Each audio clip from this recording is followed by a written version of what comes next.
Auto మనదేనా? మాదే sir. సొంతమేనా ఏమన్నా రెంట్కి తీసుకున్నావా? సొంతమే సార్. సొంతమే. అవును. ఎంత చేస్తావు రోజు? ఈరోజు 300-400 చేయడానికి కూడా చాలా కష్టంగా ఉన్నది. దయచేసి తెలంగాణ రాష్ట్ర అధ్యక్షులు, ఉపాధ్యక్షులు, కార్యదర్శులు, కమిటీ మెంబర్లకు దయచేసి నమస్కారాలు తెలుపుకుంటున్నాను. ఈరోజు మన ఆటో డ్రైవర్లతోటి వాళ్ళ హూటు హక్కును వినియోగించుకొని ఇవాళ గద్దెనెక్కిన కాంగ్రెస్ గవర్నమెంటు చాలా ఆటో డ్రైవర్లను మానసికంగా, ఆర్థికంగా చాలా రకమైన ఇబ్బందులతోటి గురి చేయడం జరుగుతున్నది. ఇవాళ ప్రతి ఒక్కరూ ఈ నెల 24న ఆటోల బంద్కు పిలుపునిచ్చాడు. ఈ మా గీసుగొండ ప్రతాపరుద్ర ఆటో యూనియన్ తరపున మేమందరం సంసిద్ధంగా స్వేచ్ఛగా మేము బంద్కు ప్రకటిస్తున్నాం. ఇక్కడ ఓన్లీ గీసుగొండలో బందా? తెలంగాణ మొత్తం? తెలంగాణ స్టేట్ మొత్తం బంద్.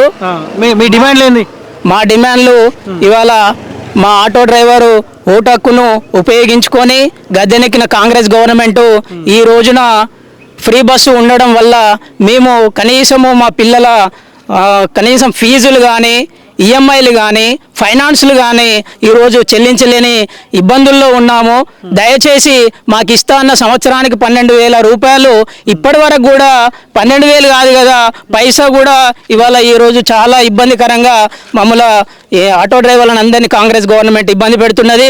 గత బీఆర్ఎస్ గవర్నమెంట్ ఉన్నప్పుడు మేము స్వేచ్ఛగా ఆటోలు నడుపుకొని 1000, 1,500, 2,000 చేసుకొని మా పిల్లల ఫీజులు కట్టడం కానీ, ఈఎంఐలు కట్టడం కానీ చాలా రకాలుగా చాలా అన్ని ఆర్థికపరమైన ఇబ్బందులు లేకుండా చాలా స్వేచ్ఛగా బతికిన రోజులున్నాయి. కాంగ్రెస్ పార్టీ ఏం చేస్తా అని చెప్పింది, ఏం మోసం చేసింది? ఫ్రీ బస్ అంటే మహిళలకు ఇస్తా అని చెప్పి వాళ్ళకి ఇస్తారు, ఆ ఎఫెక్ట్ మీ మీద పడతా ఉంది. మీకేమైనా చేస్తాను కాంగ్రెస్ పార్టీ? చాలా చాలా ఘోరంగా ఫ్రీ బస్ చేయబట్టి వాస్తవంగా ఏ గవర్నమెంట్ వచ్చినా కూడా ఒక మనిషిని ఇబ్బంది పెట్టి పొట్టగొట్టే ప్రయత్నం అయితే ఏది చేయొద్దు. అందరికీ అవైలబుల్, అందరికీ ఉన్న స్థాయిలో ఏ స్కీమ్ పెట్టుకున్నా మాకు పర్లేదు. కానీ ఈరోజు మాకు ఫ్రీ బస్ చేయడం వల్ల, ఫ్రీ బస్ పెట్టడం వల్ల మా ఆర్థిక స్థితిగతులు మొత్తం మారిపోయినాయి. చాలా మంది ఉరిపెట్టుకొని చనిపోయిన డ్రైవర్లు చాలా మంది ఉన్నారు.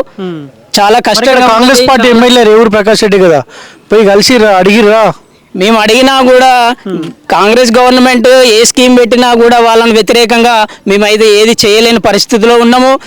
గవర్నమెంట్ ఏ స్కీమ్ పెట్టినా వాటిని మనం అమలు చేసుకుంటూ పోతున్నారు తప్ప మరి ఎవరికి ఎంత ఇబ్బంది అవుతుంది, వాడి ఫీజులు కట్టుకోగలుగుతాడా, వాడి ఇంట్లో ఎట్లా తీసుకోగలుగుతాడా, ఈ రోజున వాడు ఎట్లా బతుకుతాడు అనేది ఏ రాజకీయ నాయకులకు అయితే అవసరం లేదు.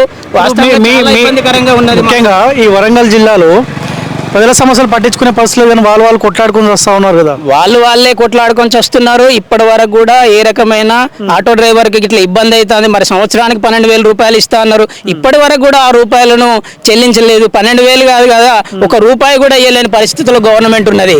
ఇలా పంచాయతీ కొండా సుష్మిత, రేవూరు ప్రకాష్ రెడ్డి, రేవంత్ రెడ్డి ముగ్గురు మధ్య పంచాయతీ అది ఒకటే. వాళ్ళు రేవూరు ప్రకాష్ రెడ్డి కానీ కాంగ్రెస్ వాళ్ళే, కొండా సురేఖ కానీ కాంగ్రెస్ వాళ్ళే. ఈ రోజున కాంగ్రెస్ పార్టీ అందరూ ఒకటే. వాళ్ళ వర్గపూర్ నడుస్తుంది కాబట్టి వాళ్ళది మనం చెప్పలేం కదా. ఎక్కడ పంచాయతీ ఎక్కడ వచ్చింది? బాగానే ఉంటుంది, అంత ఒకటే పార్టీ వాళ్ళే కదా. పంచాయతీ ఎక్కడ వచ్చింది? పంచాయతీ ఎక్కడ వచ్చినాయి అంటే ఏం చెప్తాం సార్. వాళ్ళకు ఉన్న ఇక సిచ్యువేషన్, రాజకీయ పరమైన ఇబ్బందులు, పార్టీ ఒకటే అయినప్పటికీ రాష్ట్రంలో కానీ ఎక్కడైనా కానీ వాళ్ళు సరిదిద్దుకునే ప్రయత్నం చేయాలి. ఎవరెవరి వర్గం ఉంది ఇక్కడ? కొండ వర్గం ఉంది, రేవూరు వర్గం ఉందా? రేవూరు ప్రకాష్ రెడ్డి వర్గం ఉంది, కొండ వర్గం ఉంది. అదైనా మా ఒక మండలనే ఉంది, అంతగా ఎక్కడ ఏ మండలంలో అయితే లేదు. టికెట్ కొండా సుష్మిత కావాలంటుంది. నాకు టికెట్ ఇస్తే 20 సంవత్సరాల కాలం పాటు నేనే ఎమ్మెల్యే ఉంటా అంటుంది. సాధ్యం అవుతుందా? అది సాధ్యం కాదు సార్. అది సాధ్యం కాదా? కాదు. ఇక్కడ అంతకంటే గొప్పగా చేసిన ధర్మారెడ్డి సార్ ఉన్నాడు. గత గవర్నమెంట్ లో ఉన్నప్పుడు ప్రతి విలేజ్ కి సీసీ రోడ్లు పోయించిండు. ప్రతి విలేజ్ ని చేన్లలో పోయే లింక్ రోడ్లు కూడా ప్రతి విలేజ్ కలిపి లింక్ రోడ్లు పోయించిండు, సీసీ రోడ్లు పోయించిండు. అద్భుతమైన డెవలప్మెంట్ చేసిన వ్యక్తి చల్ల ధర్మారెడ్డి. చాలా డెవలప్మెంట్ చేసిండు. అన్ని తీరుల అన్ని రకాలుగా డెవలప్మెంట్, పరకాల నియోజకవర్గాన్ని డెవలప్మెంట్ చేసిన వ్యక్తి చల్ల ధర్మారెడ్డి గారు. అయిపోయినా రేవూరు ప్రకాష్ రెడ్డి పని అయిపోయినట్టేనా? అలా అని అనము. ఇవాళ నడుస్తున్న గవర్నమెంట్ ఏ రకంగా ఉంది, ఎట్లా చేస్తారు అనే దాన్ని బట్టే వాళ్ళకు వేయాలా వద్దా అనే ఆలోచన విధానంలో ఉంటారు. గత ప్రభుత్వంలో మాత్రం ధర్మారెడ్డి గారు చాలా అభివృద్ధి పనులు చేసిండు. పరకాల నియోజకవర్గంలో చాలా రకాల పనులు చేసిండు, గొప్పగా చేసిండు. ఆయనకు ఇప్పటి వరకు కూడా సరే మార్పు అనే ఉద్దేశంతో వాళ్ళు ఇవాళ రేవూరి ప్రకాష్ రెడ్డి ఎమ్మెల్యే అయింది, కానీ లేదు అని అంటే చల్ల ధర్మారెడ్డి గారే గెలిచే అటువంటి అవకాశం ఉండే. ఇప్పుడు కొండా సురేఖ మంత్రి, ఆమెను కలిసే అవకాశం ఉందా? ఆల్రెడీ ఆమె మంత్రిగా ఉంది, మాకు ఎమ్మెల్యే టికెట్ మా కావాలి. నియోజకవర్గంలో మా ఎమ్మెల్యేని కలుసుకొని మా పనులు మేము చేయించుకోవడానికి అవకాశం ఉంది. ఈ మంత్రి అయినప్పటికి కూడా మేము మా నియోజకవర్గం ఉన్న ఎమ్మెల్యేనే మేము కలవాలి కదా. బయటికి ఎక్కడికో పోయి మేము చేయాలంటే మా వల్ల ఇట్లా ఇబ్బందికరంగానే ఉంటుంది కదా. ఇప్పుడు మాకు ఏ పని కావాలన్నా ఇప్పుడు ప్రకాష్ రెడ్డి మా ఎమ్మెల్యే కాబట్టి మా ప్రకాష్ రెడ్డి ఆయన వల్ల ఏ కార్యక్రమం ఉన్నా ఏది ఉన్నా కానీ, ఏదైనా తెచ్చుకోవాలన్నా కానీ, ఏది ఇయ్యాలన్నా కానీ ఎమ్మెల్యే గారి నియోజకవర్గం అయినది కాబట్టి ఆయనకే కదా అవకాశం ఉండేది. ఇప్పుడు ఎవరో ఇస్తారు, మా నియోజకవర్గానికి మంత్రి అవుతుంది, ఎవరైనా ఇయ్యగలుగుతారా? ఏం పని చేస్తారు మీరు? ఎన్ని గంటలకు పోతారు? పొద్దుగాల 10 గంటలకు పోతారు. మళ్ళీ ఇప్పుడు రోజు మొత్తం పని చేస్తే 300 వస్తాయి మీకు? రోజు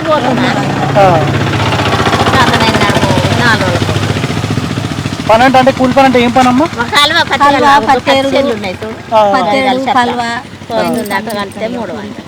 ఎంత అందరు 50 పైన ఉంటారా?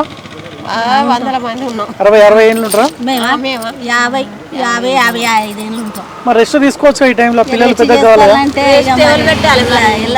నాకు ఎవరు పెట్టాలి? 2 బిడ్డలు అయితే పెళ్లి చేసి పంపించేసి పెళ్లి ఏదో అట్లా వాళ్ళ సందాల వాళ్ళు బతుకుతారు. మాకన్నీ మాపైన రుణమాఫీలు మాపైన కానీ ఈసారి మాకు ఏ మాఫీ కావాలి, ఆయనకు మాఫీ కావాలి, మా ఆయనకు మాఫీ కావాలి, నా పేరున మాఫీ కావాలి. 1,00,000 రూపాయలు రుణమాఫియా. ఎందుకు కొంతమందికి అయిందంట, మీకెందుకు కాలే? ఏమో గట్లనే అయింది. నా పేరు రాలే, మా ఆయన పేరు వచ్చింది. ఈ గోడకు ఆ పేపర్ అతికేసిండ్రు, నా పేరు ఉన్నది కదా, వచ్చింది కదా, ఈ అన్న కూడా ఆఫీసర్లు కూడా రాలేదని చెప్పిండ్రు. వడ్డీలు ఫస్ట్ వడ్డీలు కట్టుకున్నారు, వడ్డీ కూడా ఇచ్చేసినాం. మన గొర్రె కూడా గట్లనే అట్లా చేసిండు, రూపాయి రాకుండా చేసిండు మాకు. ఎందుకు ఈ పంచాయతీ? కొండా సురేఖ కూతురు ఉంది కదా, కొండా సుష్మిత, మొన్న మీటింగ్ పెట్టేటప్పుడు పోయిరా? మీరు పోయిరా? చెప్పలే మీకు?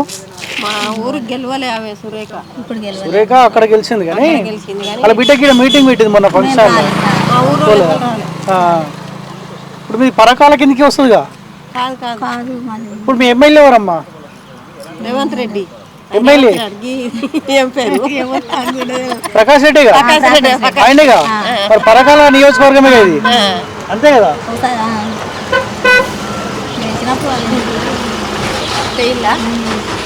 ప్రకాష్ రెడ్డి మీకు.